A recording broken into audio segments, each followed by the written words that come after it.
এক জমিদার বাড়ির একতলায় মেস করে ভাড়া ছিলাম কিছুদিন পড়াশোনার কারণে। বিশাল বাড়ি, বিশাল ছাদ, উঠোনটাও বিশাল। জমিদারি প্রথা তো কবেই চলে গিয়েছিল, কিন্তু বাড়িটাকে সবার জমিদার বাড়ি মনে করত। বিশাল বিশাল থামওয়ালা বাড়িটা, এত বিশালের মধ্যে বাড়ির মানুষগুলোর মনটাও বড়। দুই ভাই জমিদারি হারিয়েছিল ওদের বাবার দাদুর আমলে। দুজনে শিক্ষিত হয়েও চাকরি করেননি। জমিদাররা নাকি কারোর নিচে চাকরি করে না, এমন মানসিকতার বশবর্তী হয়ে পুরনো আমলের একটা গাড়িতে চড়ে ধুতি পাঞ্জাবি বেনারসি হাঁকিয়ে ঘুরতে বেরোতো বাড়ির লোকজন। আমরা অষ্টাদশীরা অপলোক তাকিয়ে দেখতাম, মনে মনে ভাবতাম আভিজাত্য বোধহয় এরই নাম।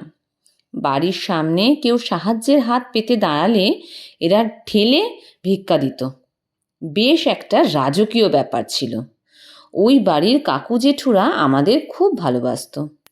ওই সময় একবারও মনে হয়নি কেন জমিদার বাড়ির একতলাটা ভাড়া দেওয়া হয়েছে, কেন সেখানে গোটা 10 পরিবার ভাড়া থাকতো এবং মাসের 1 তারিখ হলেই ভাড়া দেওয়ার জন্য বলা হতো, সেটাও ধরতে পারিনি।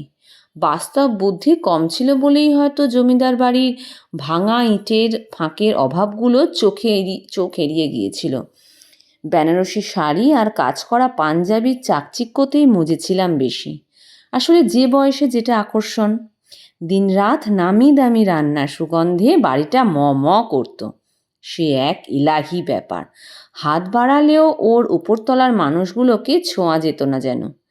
কিন্তু ওরা অমায়িকভাবেই মিশত লোকের সঙ্গে, তবুও দূরত্বটা চোখে পড়ত। বনেদিয়ানা কথাটা যেন ওদের জন্যই প্রযোজ্য। সেসব বহু বছর আগের কথা। তারপর নদী দিয়ে বয়ে গেছে কত জল। দিন কয়েক আগে শীতের মরা বিকেলে ট্রেন থেকে নামছি, পেছন থেকে কেউ ডাকছিল। মুখের আদলটা বড্ড চেনা হলেও চিনতে পারছি না কিছুতেই। সে এক অস্বস্তি। মেয়েটি এগিয়ে এসে বলল, চিনতে পারছো দিদিভাই? পরিচয় দিতেই চিনতে পারলাম। জমিদার বাড়ির ক্লাস 7-এ পড়া মেয়েটার মুখের তেমন পরিবর্তন হয়নি, শুধু বয়সে গাম্ভীর্য এসেছে। এক নিমেষে পৌঁছে গেলাম সেই সিংহ দরজার সামনে। সদরের পাশে 2টো হলদে সিংহ ছিল। আমরা গেটে দাঁড়িয়ে বেখেয়ালে সেই সিংহের মুখেও হাত ভরেছি। সিমেন্টের সিংহ কামড়ায়নি কখনো, তাই দাঁতহীন সিংহকে ভুলেও গিয়েছিলাম নিশ্চিন্তে। মেয়েটি বলল, ও এখন কলেজের প্রফেসর, তবে বাড়ি থেকে নাকি ওর চাকরি নিয়ে প্রচুর অশান্তি হয়েছিল। জমিদার বাড়ির মেয়ে চাকরি করবে, এটা কেউ মেনে নেয়নি। ওকে মেসে কাটাতে হয়েছে দীর্ঘদিন। শেষে যখন ওদের জমিদার বাড়িটা দেখলাম নিলামে উঠেছিল, তখন ওর টাকায় কেনা ফ্ল্যাটেই সবাই এসে উঠেছিল। ওদের বাড়িটা এখন ফ্ল্যাট হয়ে গেছে, প্রমোটার কিনে নিয়েছে। বাড়িটা মোটা টাকায় মর্টগেজ রাখা হয়েছে, ওদের রাজকীয় জীবনের ধারাবাহিকতা বজায় রাখার জন্যই। ওর জেঠু মারা গেছেন, বাবা বেঁচে আছেন, ওর কাছেই ফ্ল্যাটে থাকেন। সকালে উঠে রুপোর কাপে চা খাওয়া ছাড়া বাকি বায়নাগুলো চলে গেছে। ও বলল, দিদি, আমি আমার ছেলেকে খুব সাধারণভাবে মানুষ করছি। নিজের চোখে দেখেছি শুধু স্ট্যাটাস মেনটেন করতে গিয়ে আমার পরিবারের সব কিছু কীভাবে শেষ হয়েছে। শুধু অহংকার বজায় রাখতে গিয়ে আমার পরিবারটা শেষ হয়ে গেল। কত টুকরো টুকরো স্মৃতি আনাগোনা চলেছিল আমার চোখের সামনে। সেই প্রায় 6 ফুট লম্বা টকটকে গায়ের রং, টিকালো নাকের মানুষটা নাকি এখন নাতিকে বলে, ভালো করে লেখাপড়া করে চাকরি করবি মায়ের মতো। যে একদিন জোর গলায় বলতো এ বংশের কেউ চাকরি করে না। চোখের সামনে সেই সিংহ দরজা, সেই চওড়া চওড়া সিঁড়ি, মোটা মোটা থামের বাড়িটা এসেই মিলিয়ে গেল মুহূর্তে। এখন ওখানে ফ্ল্যাট টাওয়ার গড়ে উঠেছে, যেখানে 3 কুঠুরির ঘরেও স্বপ্ন দেখে মানুষ।